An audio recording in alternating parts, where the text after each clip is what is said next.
switching it to things that are quite interesting, maybe more good AI. Yeah. There's been a series of sort of movie-like trailers produced by, hopefully I'm not doing them a disservice, relatively small content creators. Using a combination of tools. And this is, the likes of Runway, Midjourney, CapCut, a few others.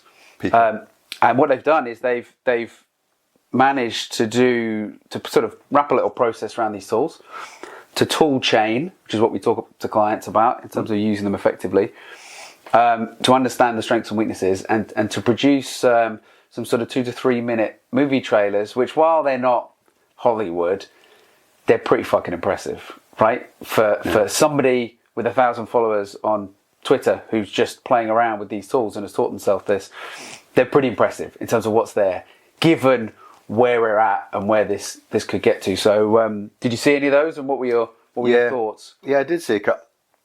Well, to be honest, in some of them you're like, fucking hell. Like this is, and we're using some of these tools, and some clients actually down as well are asking about them. It's gotten better very quickly. Back to just Runway, big fan of Runway ML.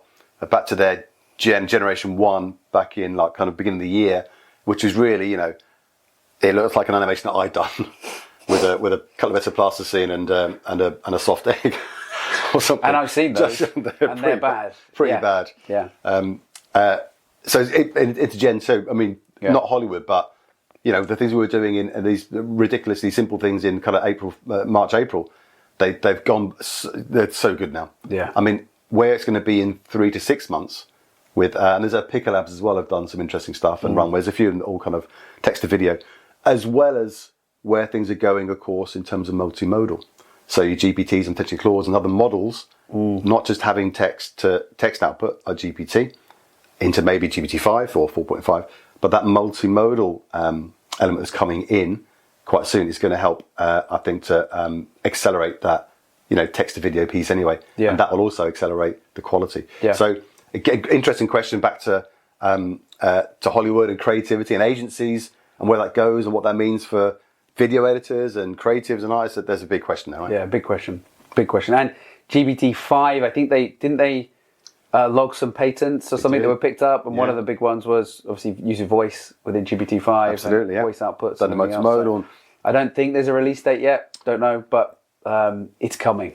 Doesn't seem to be, but I think by stealth anyway, it's likely to be it's already in play. And like I say, when GPT-4 launched, it had finished in terms of its scraping approximately 8 months before that.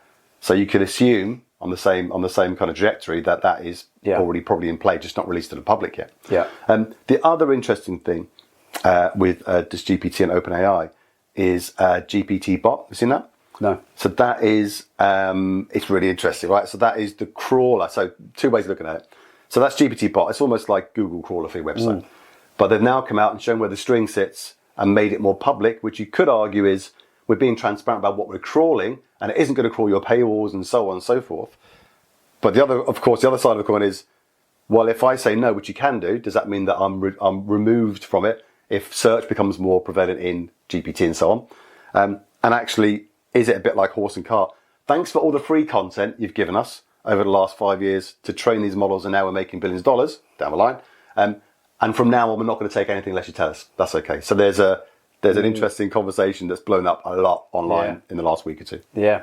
And that sort of leads in, I guess, to the big conversation around, will we top out with training data, and where is it headed, and will models start to use inputs as training data, or where do we go from here? Yeah. Which is a bigger conversation. So well, we did have that question, didn't we, on one of the webinars we've done recently? Yeah. Which was, what happens when if from GPT-3 to 4 has gone from 10th to 90th percentile in standardized exams like the bar, when you've got an IQ of a 10x that or 1,000, how do you train it? How do you train it? Yeah, trains itself.